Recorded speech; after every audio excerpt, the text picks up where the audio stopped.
Children's, आज का important topic है इलेक्ट्रिक फ्लक्स और उसके बाद हम पढ़ेंगे गॉस थ्योरम।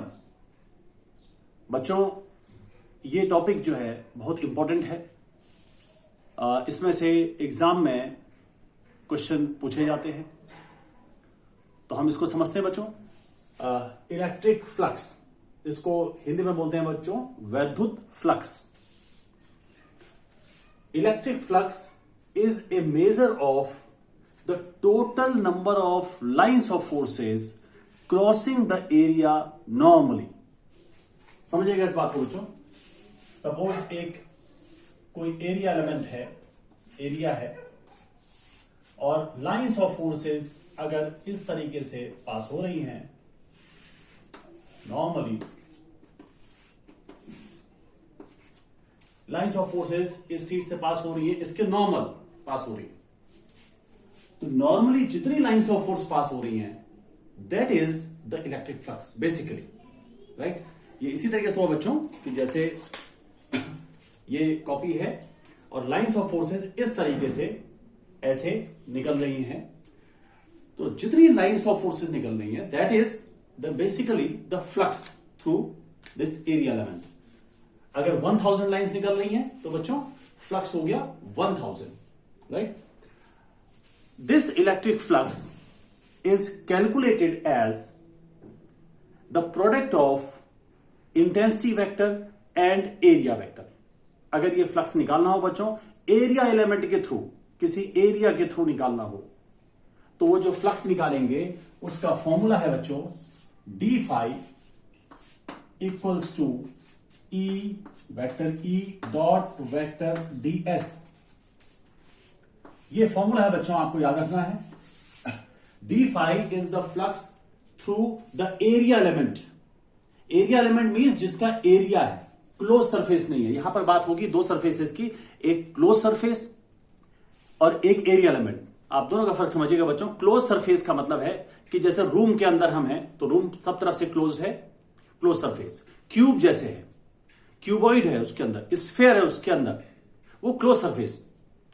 और जिसका यानी कि जिस क्लोज सरफेस वो है जिसमें वॉल्यूम है।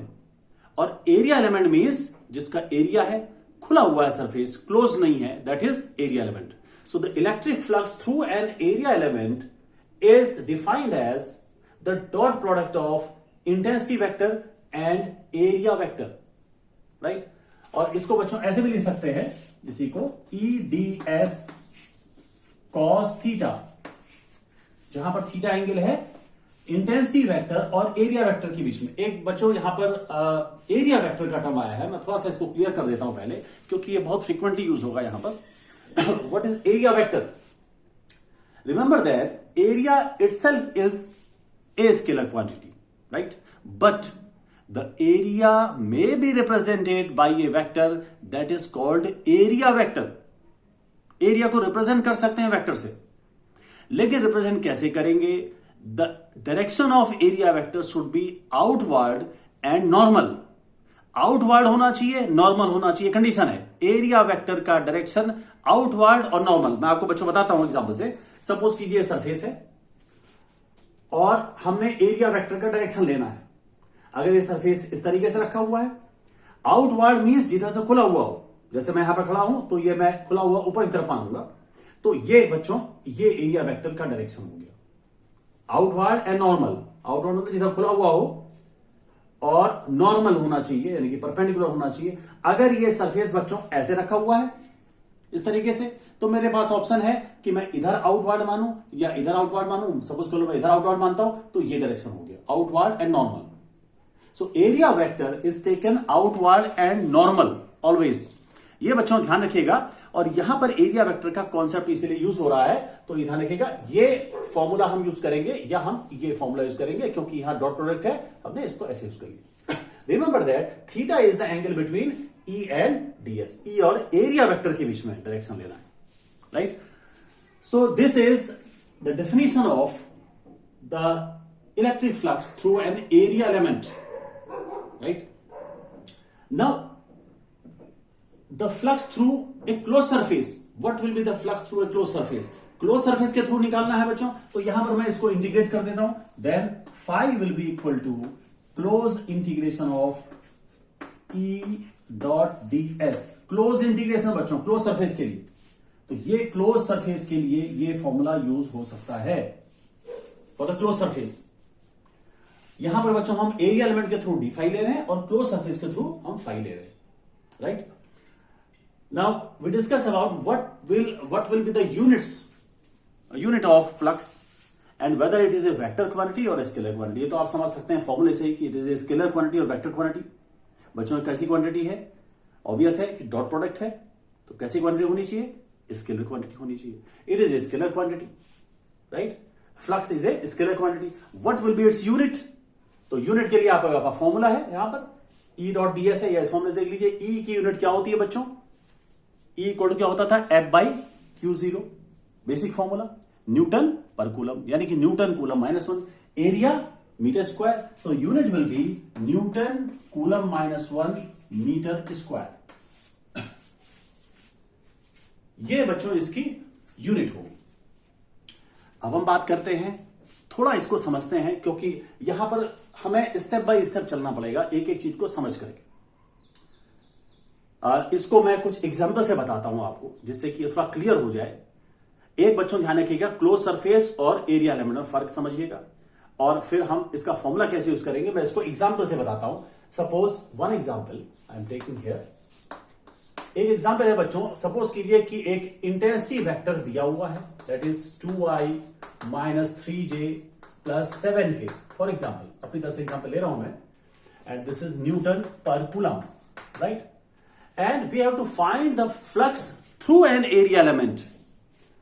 Flux through an area element of 20 meter square lying in XY plane, lying in XZ plane, suppose XZ plane, ये निकालना है बच्चों।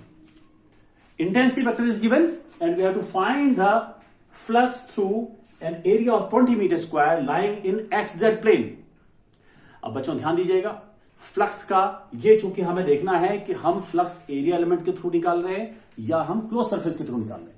यहां पर ऑब्वियस है कि एरिया दे रखा है, तो हमें फाइंड करना है एरिया एलिमेंट के थ्रू, यानी कि ये फॉर्मूला यूज होना है।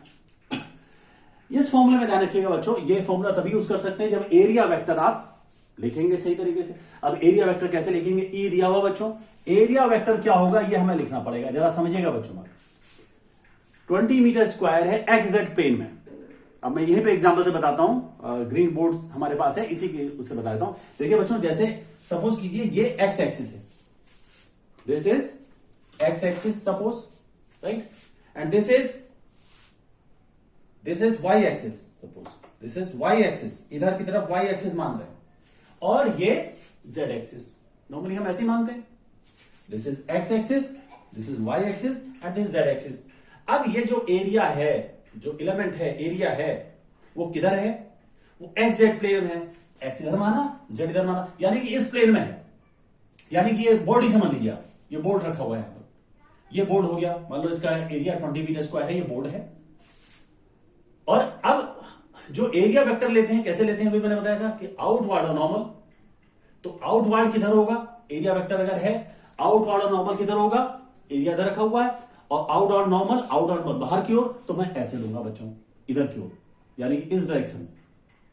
ये डायरेक्शन कौन सा है बच्चों, ये तो एक्स डायरेक्शन लिया था, ये जेड डायरेक्शन लिया था, ये वाई डायरेक्शन की ओर हुआ, ये किधर हो गया, वाई डायरेक्शन की ओर, यानी कि मैं इसको क्या लिख सकता हूं, वाई डायरेक्शन में यूनिट वेक्टर हम क्या लेते हैं, जे कैप, तो ये हो गया 20 जे कैप, 20 जे कैप। ये बात बच्चों समझ में आनी चाहिए बिल्कुल अच्छी तरीके से। एक्स जेड प्लेन में है, ये एक्स डायरेक्शन, ये हमने वाई डायरेक्शन ले लिया, ये जेड ले लिया, यानी कि इस प्लेन में रखा हुआ हो एरिया एलिमेंट। सपोज कीजिए ये जैसे मैंने कहा, ये ऐसे रखा हुआ है इस प्लेन में, एक्स इधर है, जेड इधर है, एक्स जेड प्लेन में, तो एरिया वेक्टर लेना है आउटवर्ड नॉर्मल, मैंने ऐसे ले लिया। ये किस डायरेक्शन में हो गया बच्चों, वाई एक्सिस में। वाई एक्सिस यूनिट वेक्टर क्या होती है, जे कैप, तो 20 J cap ds। So we can find now d phi equal to e dot ds, इसको कर दीजिए बच्चों 2i - 3j + 7k and dot 20j। ये तो आपको पता ही है, आप सॉल्व करना। इसका मतलब है कि केवल यहां पर -3j और 20j और सब जीरो हो जाएगा, इससे मल्टीप्लाई करेंगे, डॉट है जीरो, केवल ये -3j और 20j कितना हो जाएगा बच्चों, ये हो जाएगा -60 newton coulomb -1 meter square. This will be the flux through area element, right. So this way we can solve the question. एक एग्जांपल मैं और लेता हूं बच्चों. सपोज कीजिए कि एक हमारे पास ये एक सीट है इस तरीके से, और ये रेक्टेंगुलर सीट है, इसका एरिया दिया हुआ है. सपोज कीजिए बच्चों, एरिया दे रखा है, suppose ds is given 10 meter square इधर रखा है, राइट.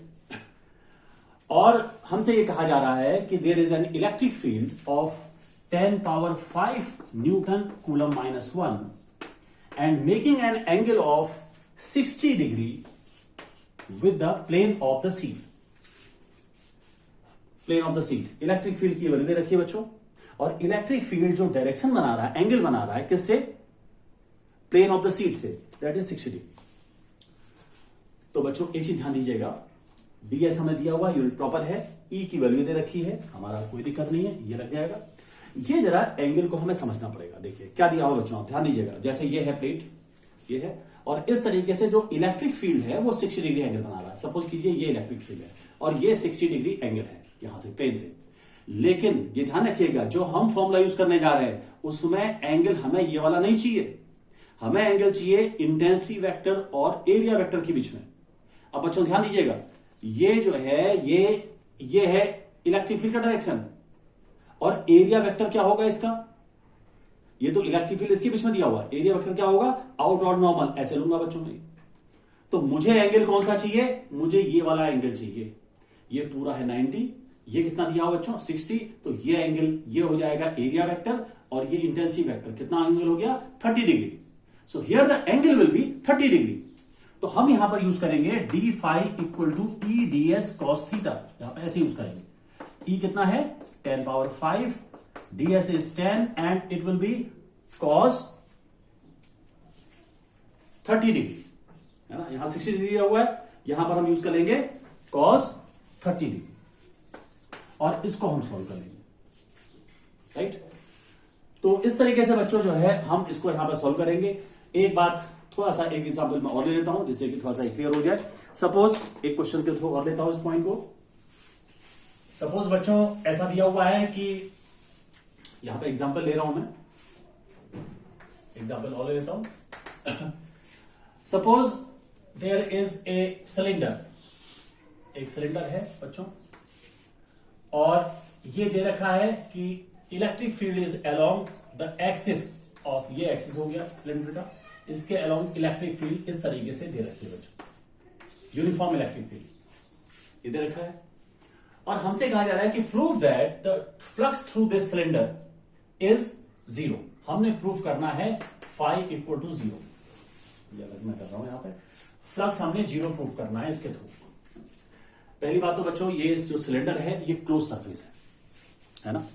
तो यहां पर जो हमारा फॉर्मूला लगाएंगे हम, वो ये वाला फॉर्मूला लगाएंगे, phi equal to close integration of E dot d s, right. अब देखिए बच्चों यहां पे ध्यान देना पड़ेगा कि हमारे पास चीजें जो है वो अलग अलग हमें निकालना पड़ेगा. ई डॉट डी एस मतलब क्लोज हो जाना चाहिए सरफेस. सबसे पहले मैं बात करूंगा ये इस सरफेस की, देखो इस सरफेस की बात करता हूं. सपोज कर लो इसका एरिया है ए, सपोज, तो इसका एरिया भी ए होगा. तो मैं यहां पर बात करता हूं इसके सेंटर पे, इंटेंसिटी का डायरेक्शन ये दिया हुआ है एरिया वेक्टर. एरिया वेक्टर किधर होगा बच्चों, आउटवर्ड और नॉर्मल. जैसे ये है ना, ये है एरिया वेक्टर, इसका एरिया वेक्टर निकालना है. कैसे निकालेंगे, आउटवर्ड और नॉर्मल, सेंटर से दिखा देंगे. ये एरिया वेक्टर का डायरेक्शन हो गया बच्चों, ये ए का डायरेक्शन हो गया, और ये इंटेंसिटी का डायरेक्शन इधर दिया ही हुआ है, आपको पता ही है. अगर मैंने इसको कर लिया, ये पूरे के लिए हो गया. अब मैं यहां बात करता हूं इस पॉइंट पर. इस पॉइंट पे इंटेंसिटी का डायरेक्शन आपको पता है बच्चों, इंटेंसिटी इधर की ओर है, इंटेंसिटी का डायरेक्शन, इंटेंसिटी यूनिफॉर्म है. इधर एरिया वेक्टर इधर की ओर होगा, एरिया वही है एरिया वेक्टर, आउटवर्ड, क्योंकि इधर कर रहे देखो बच्चों, ये था ना, अब इधर कर रहे हैं. एरिया वेक्टर क्या हो जाएगा, आउटवर्ड और नॉर्मल, इधर लेना है. अब दो चीजें हो गई, ये रह गया कर्व सरफेस रह गया. तो कर्व सरफेस में ऐसा करते हैं, कोई भी पॉइंट अगर आप लेंगे बच्चों, जैसे ये पॉइंट ले लिया मैंने, तो यहां पर इलेक्ट्रिक फील्ड तो आपको पता है इधर की ओर है. एरिया वेक्टर कैसे होगा बच्चों यहां पर, तो आप सोचिए कि ये एक सर्किल है, स्फीयर है, तो इसके सेंटर से बाहर की ओर, तो ये डायरेक्शन हो जाएगा बच्चों। यानी कि यहां पर एंगल बन रहा है कितना, 90 डिग्री इसके बीच में। तो यहां 90 डिग्री अगर बन रहा है इलेक्ट्रिक फील्ड और एरिया वेक्टर के बीच में, तो ये तो जीरो हो जाएगा। So there will be no contribution from the curve surface to the flux. इसको अगर मैं आगे बढ़ाता हूं बच्चों, ये ध्यान दीजिएगा, तो मैं इसमें अप्लाई करता हूं, पहले यहां अप्लाई करता हूं, क्या हो जाएगा, ई डॉट ए। बच्चों ये सरफेस के लिए हो गया। अब मैं इस पे आता हूं, प्लस ई डॉट ए, ये हो गया बच्चों।